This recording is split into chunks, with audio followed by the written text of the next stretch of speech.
another thing I thought about in regards to counseling and stuff like that. Something that I learned being married, mental health. I learned more about Did I teach that then? I wouldn't say that you solely taught that, because there's a lot of experience. Did I introduce it? I mean, yeah, I guess, but like, I can't. You don't give me no credit, y'all. I give you credit, but I can't give you the credit that you want. I can't give you like full-blown credit. Yeah, it's because of you I'm intimate. No, I can't say that. There's experiences, different things that you go through that make you think about mental health. There's certain situations you come across that make you think about mental health.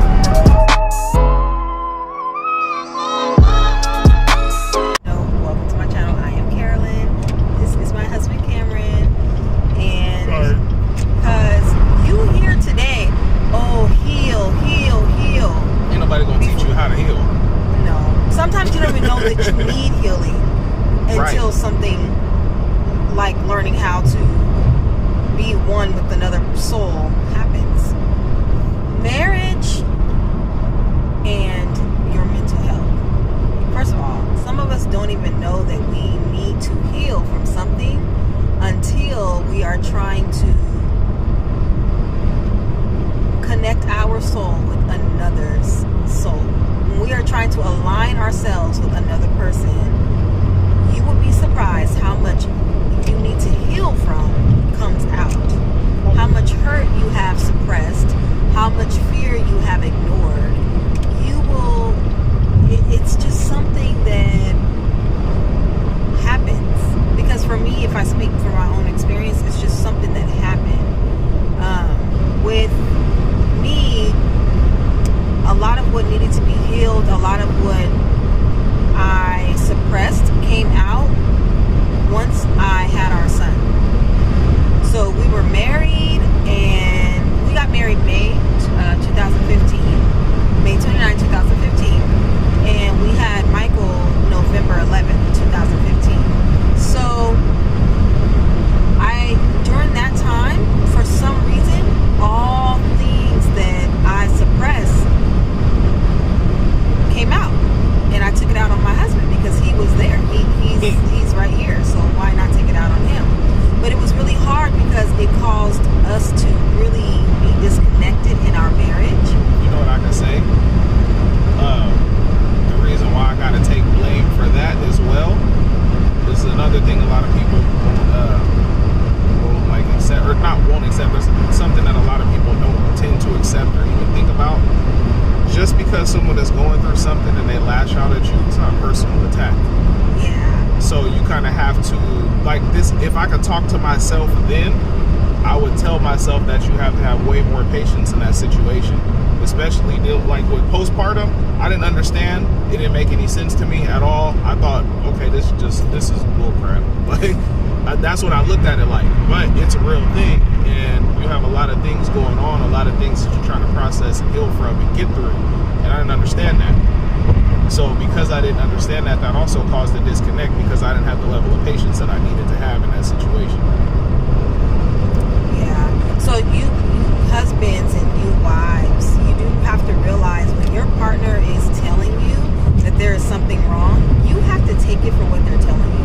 And the reason why I say that, because a lot of times, a lot of people can say like, oh, well, my husband didn't tell me or my wife didn't tell me, so I didn't know, right? My glasses are dirty. So I didn't know, right?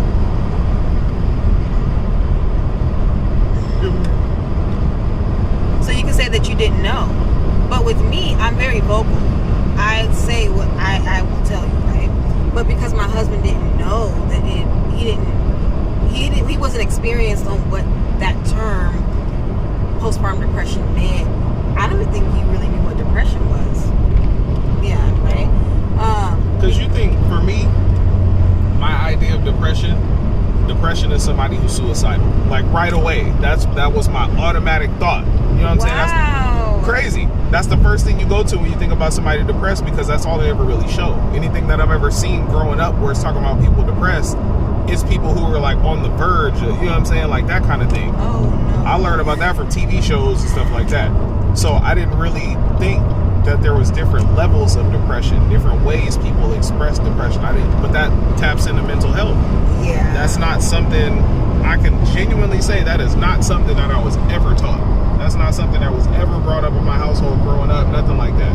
No family, no friends, nobody ever talked about that. Well, I wasn't taught about it at home. I think it was more so I was taught because I worked in that field. See, and I wasn't in that field, so I didn't know. The field I was in was very tunnel vision. You know what I'm saying? There was one goal in the field I grew up in. You know what I'm saying? Sorry, you guys. Next time we won't be all like wonky because I'll have the stand. That's still gonna jiggle. This is authentic. I don't want it to be all. But yeah, so okay, your mental health. Mental health when you're with someone, it's really hard because right now what you're seeing on social media is that it's good to heal. Like women are so empowered nowadays with becoming feminine, with recognizing their ability to be a single, independent, successful woman, right?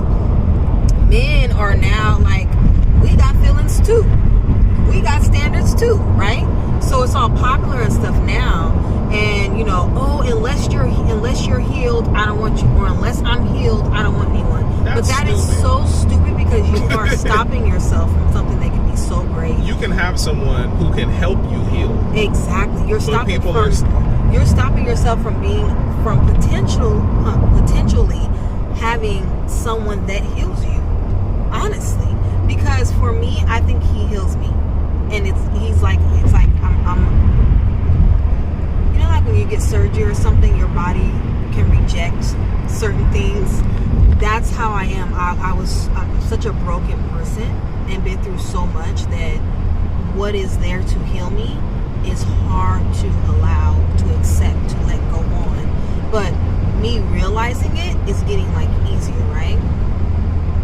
So to say, I'm not saying go into a relationship like all messed up. Don't go picture problems on somebody else. I'm not saying that. Don't stop yourself from an opportunity because you see something on social media. You see people have this certain standard of, you gotta be in tune with yourself fully before I can get. It's just not realistic. Like I said, you may not even know that there's some healing or hurt that you need to heal until you get with someone. Until someone's showing you a different side of the pillow that you've never laid on before. You won't know a certain kind of weight is heavy until you go try to pick it up. Exactly. And I like his analogy better. Exactly. So, for me, I had a lot that has happened to me. I've been through a lot. And so I never thought I needed to heal from it because I'm like, I got this, I'm cool. But then when you get someone that's, what did we say? I came with baggage, okay? With a few luggages, okay? And you get someone that wants to help you pick them up, unpack them, fold your clothes, iron them, all that. You don't know how to accept that when you've been doing that by yourself. You're not going to know how to accept that. You're not going to know how to allow someone to accept that if you keep talking about, I need to heal. Because you could be a person that's like me, that's been single and independent most of your life, single mom, taking care of everything, the bread and the butter winner of the house. But you don't know how traumatizing that is for you. Because you think, because I'm single, I'm independent, I'm good, I don't need this. Not realizing when you get someone that wants to help you, you're so defensive to that person. You're rejected to that person. You're strong because it's like somebody can be strong because they carry all of their baggage. They carry all their baggage alone. So even when you think about that in a physical kind of way, if you're used to carrying all your groceries in the house by yourself, naturally you're strong enough to carry a lot of groceries. But then how awkward does it feel when you have someone come who's willing to take half those bags from you? You know what I'm saying? It doesn't, it's awkward for you. It takes some getting used to, but that doesn't mean that that's not help. You know what I'm saying? You still got to accept that person is there to help you. Right. You got to be willing to put down some of those bags for them to pick them up. For them to pick them up for you. They're there to help you. You know, there's other situations where I've been in where I've been molested, and it got to even the point where certain ways my husband would touch me, I never had it bother me before. Never. I tucked it away, got rid of it. But for some reason, it showed itself after I got married. Not realizing that this was going to happen. So I never knew I needed someone to allow me to feel open to their touch, to me being touched, or me being loved on, or me being, I just never even knew that was a thing, because it's always been put away. So I never knew I would have to practice allowing myself to want him and allowing myself to be given to him. That's a whole nother type of healing that I didn't expect that I needed. I was also in a situation with family that I was just there because they're family. So a lot of things happened to me and has been done to me that's just pure wrong. And I knew it was wrong, but I could never escape it. So I accepted it and made it my norm, because I didn't know that there was a such thing as escaping that. I thought that was natural. But then I have a husband that's like, no, that's not natural. We're doing this. That's when it actually really works to have someone that you're with that comes from a completely different life than you. Because there's certain things that I can see, like in regards to family. You can't see yourself. Yeah, there's certain things that I saw, certain ways that I was raised around my family. So when I came around and saw certain ways on your end, I'm like, hey, that's not cool. You know what I'm saying? Like, that needs to kind of be cut off. But the thing was, you've been so attached for so long that even with the wrong that was going on, that's what you were used to. It was hard for you to let go, because it was like a security blanket. Right. So I feel like in that way, that's another thing that makes me really excited about being married. Something that makes me really happy about being married is being able to help you. You have a battle partner. Yeah, I'm able to help you alleviate that hurt you felt from that, because it's like you don't have to rely on the same people anymore. Right. You were so used to relying on the same people that even though you were being hurt in the situation, that's what you had to rely on. So now I'm here, you know what I'm saying, and I'm like, you don't gotta rely on them. You don't need them in the same kind of way. That makes me feel really good about being a husband, because I can, you know what I'm saying, I'm in a position to be able to do that. So see, you do not accept things like that. When you never even heard words like that, you're like, what is he talking about? Like, now I don't think that, but I used to be like, what? He's doing too much. It's too much. Because you don't know what that is. I could tell, because a lot of the time I would peep stuff and I'd be like, hey, you kind of need to cut them off. Hey, you kind of need to cut them off. Yeah. And you would hear me, but you wouldn't do it. So then it finally got to a point where you're starting to see how wrong these things are, and then that's when you got into cutoff mode finally. Yeah. Which is kind of ironic, because now in cutoff mode, I feel like this is a completely different level of strength that it takes for both of us to deal with you finally cutting them off. Because some things you're gonna go through, you're gonna heal from, and you're gonna become weaker to it, because you've never tried to escape it. You've never tried to battle what you've been suppressing. Yeah. So it's gonna become like, oh, never mind, I don't want to fight this. Let me just keep it like that. But when you have a partner that's willing to go through that battle with you, why not? Accept that. Man, spiritually, we're prisoners, right? Really think about a prisoner's life. Like, really break that down. What happens when a prisoner gets ready to get out? You have some people that are super joyful for them to get out. Some people that are hella happy they finally got to that date to where they can get released. But then you got also other people who are still stuck in the prison who are like, nah, I can't get out. They can't get out. Yes. So they're going to keep trying everything that they can to keep you there. It's the same thing that's going on right now. Literally the exact same thing. You have something that you're trying to break away from.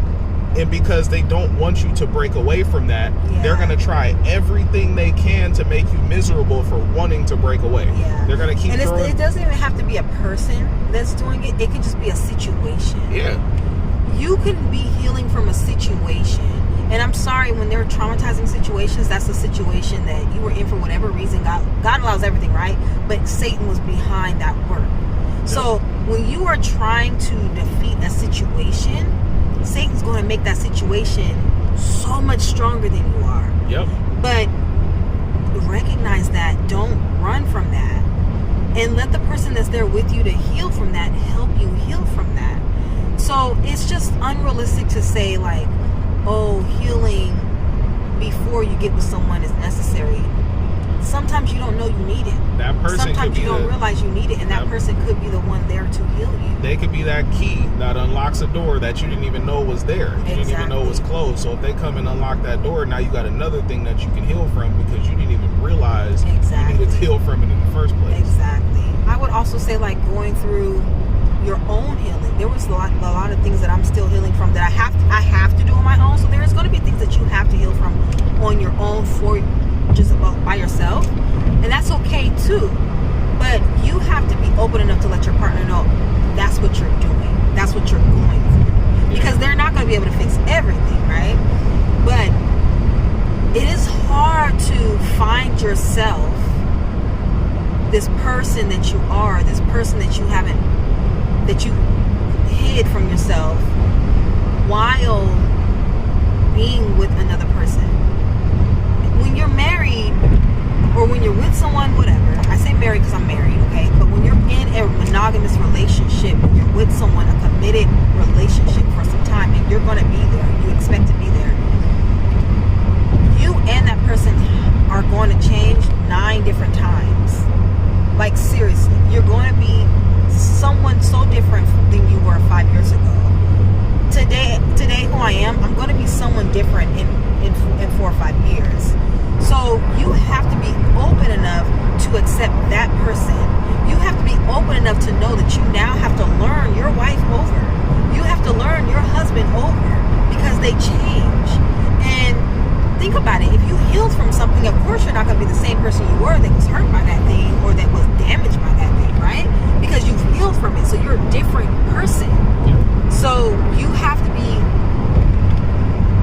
what I would say you would need to do before you get in a relationship is be an understanding person. If you're not, if you're one of the people that's like, nope, nope, if they cheat on me one time, it's just over. I'm not saying let someone cheat on you. I'm not saying that. But when you get in relationships and you're with someone that's probably not healed all the way, or someone that probably doesn't understand that you need to heal, or that they need to heal, or that you're going through postpartum depression, or that anything, and they go look for comfort somewhere else, it could honestly not be you. It could be they don't know what the hell they're supposed to do, and something happened. I'm not giving an excuse for anybody to go cheat. I'm just saying things happen. I don't want it to be like I'm giving the excuse. No, I understand. And I don't want it to be like I'm saying, oh, it's okay, it's going to happen. You're using that as an example. Yeah, should it happen? No. Could it happen? Yes. It could happen, and then that person realizes that is something I never, ever, ever want to do. Should they realize that before they do it? Yes. But could it be that they just did it before it happened? Yes. So if you're not an understanding person, you're not going to look at possible scenarios and situations. You're just going to look at things the way that you look at them. Exactly. The way that you see them is the only way that it's going to be. You can't be like that. You can't be a person that looks at your way. What that shows is, when you think about it, if you are not willing to always be a student, what can you learn? If you're a person who thinks you know everything already, what can somebody else teach you? Absolutely nothing. And not saying you should have to go through these type of things to learn. We're not saying that. We're just giving examples. Yeah. So, yeah. Because I think that's a really interesting topic to touch on, because, like, I think you mentioned it. What the hell, $5 8? I would never trust that. Sorry, hell off topic. That's billboards now. That's crazy. But one thing that never seemed to be cool before was a man talking about having feelings and emotions, because naturally people have this perception that a man isn't supposed to feel anything, especially being a black dude. That's a whole nother ballgame. Not downplaying any other race or anything like that, but just in the shoes of a black dude, a black man, it's completely different, because you're supposed to be strong. You're supposed to be the protector. You're not supposed to cry. You're not supposed to feel anything. You're literally supposed to mask all the emotions you have. You're either supposed to be mad, or you're supposed to be happy. Them is the only two things that you're allowed to feel as a man, according to the standards of the world. So that is a really good topic to touch on, because especially when you get married, you have to realize that you're going to have feelings. You have to be able to express those feelings to the one that you're with. You know what I'm saying? And you have to be able to. I heard something today that when you, for men, I know it looked like I keep digging in my nose. I'm not. I have dry skin on it, and it's driving me nuts. There it goes. I won't be doing I heard for men, and I think this is for women too, because I think I was one of them, maybe. But I heard for men that the woman that you allow yourself to fall in love with, she is now represented as a piece of your ego. That's deep, right? Yeah, because you can have, damn, that's hella deep. Because you can have someone that looks a certain way to other people, and that's going to make you feel a certain kind of way because it's like a trophy for you. Like that kind of thing. But then it could also be way deeper than that, too. Yeah. Damn, now, who said that? I need their autograph. Yeah, I was listening to a podcast today, because she was talking about the Will Smith thing. Yeah. And Jada is part of his ego. So when Chris Rock was just disrespecting him, it was disrespecting him. Yeah. Like it was, but you were disrespecting him. When you hurt her, you were hurting him. Yeah. So I love that. Because that, man, like you were saying, feeling for a man is kind of just unheard of. Honestly, I can say, and I could be completely wrong, this could be very selfish of me to say this, I think as a man, it's a lot harder to heal because you're not expected to heal. It's almost like it's not okay for you to heal because people kind of look at it like, what are you healing from? Mm-hmm. What's wrong with you? Why would you have something? It's like this almost. It could almost feel like somebody's treating you like, why are you so soft that you need to heal? Mm-hmm. Like that kind of thing, because you're not expected. It's messed up. I feel like a man having emotions, a man having feelings, a man having things that he's going through, it makes you soft. Yeah, you cry, you're soft. Yeah. And that's why I brought up the ego thing, because what it was said was, you are a part of your man's ego. So you got to be careful with his feelings, because you're part of his ego. Because you're a part of his ego, how vulnerable is that man to you or about you? Yeah. And so if he allows himself to be that vulnerable to you or for you, then you have to be careful and understand that this man, it's going to be certain situations that he's not going to be seen like a raw man in your face. Yeah. You're going to have to be gentle with him. You're going to have to be patient with him, because it could be that man needs something to heal from, and you might not see it until he has like an outburst, something like Will or something. And see, I think for me, I can completely understand just the way my personality is. I can completely understand why Will would have an outburst like that, because he's so used to taking shit from people. He's so used to hearing things, people saying stuff, people watching and monitoring what he's doing. And he's being passive. Yeah. He lets it go. He's trying to be very humble about it. He's trying to take the humble route. But the problem is, a lot of people take that humble route as a weak route, not realizing how strong you actually have to be that humble. But the problem is, you can still only push somebody who's humble so much. If you keep on pushing, you keep on poking, he's gonna blow up, and it's gonna be bad. So it's kind of like, people look at it like, oh, that was bad, he got on stage and did that in front of all the people. No, what's bad is that you guys poked at him and did all of these things to him, to the point where now he feels like, I don't give a damn where I'm at, I'm about to lose it. Like, I can't take it anymore. He got to the point where he just literally couldn't take it. He didn't see it that he was at some Academy Awards. He saw it as, this like is the highest level of disrespect I can ever take. Yeah. So what I'm about to go do, what I'm about to go do is not any is not any more disrespectful than what I've been disrespected.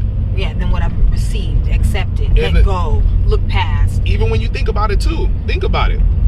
He snapped. He got up there, slapped the shit out of Chris Rock, but then he actually cried about it.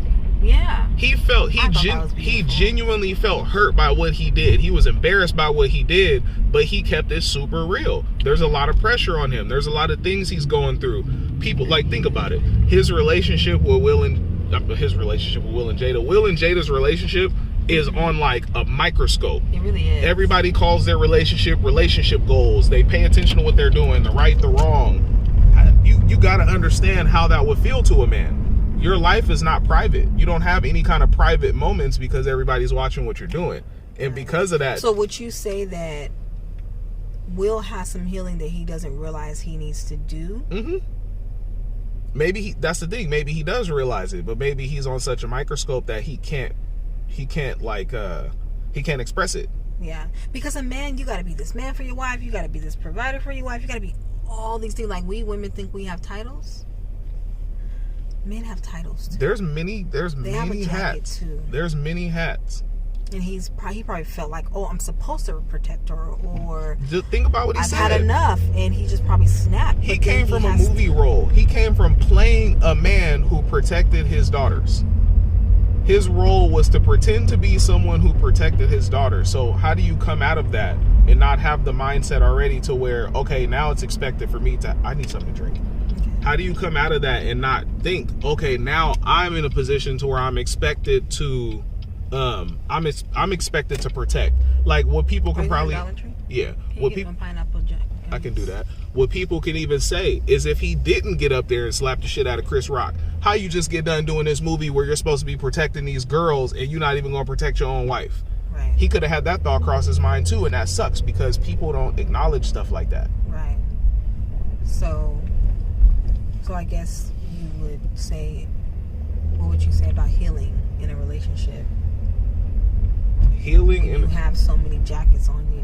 You kind of have to just, if you're going to heal, you have to disregard what anybody else is going to think about your healing.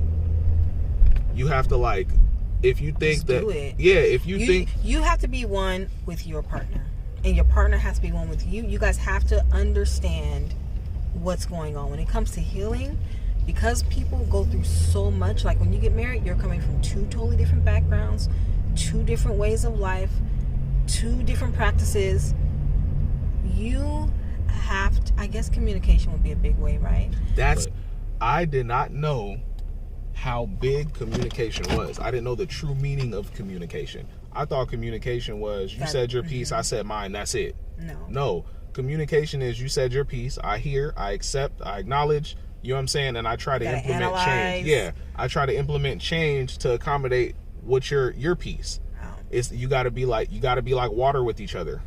And it's really, really not easy to do, and it's a lot more frustrating if you're not patient with each other. You know what I'm saying? So it's the same thing. You gotta be patient with each other. Yeah, it's the same thing. You gotta be patient with each other and if you cannot be patient with another person, if you know you're that person that cannot be patient with another person, if you know you're not ready to understand another person's perspective, if you know you're not willing to look at through someone else's eyes in a situation, you're not ready for marriage, I would say. And I think some of us are gonna have to learn that after marriage, because I did. It'd be like but that. You guys, we are almost at the at our church. We're actually going for preaching and a Bible study, and so we're gonna wrap this up. We thank you guys so much for your time and allowing us to chit chat with you guys, and we hope that you're chit chatting with us down below. You guys, let us know how you feel about this segment. We want to get this going. Yeah. Make sure you guys like this video. Chat with us down below. Subscribe. Please subscribe. It don't cost you nothing. Man. Just press the button. That's it. All it takes just a boop. That's it. And then you go on about your day. Because, like, if you watched all of this and you didn't, like, laugh at some point or you didn't smile or you didn't say, oh, yeah, that makes sense, then I can understand why you didn't click. But at the same time, if you took your time to watch it, why not take the 2 seconds to just hit the button? Just hit the button. You could like it. You could dislike it. I don't really care. Just hit the button. Just watch it. Subscribe. Bye, guys.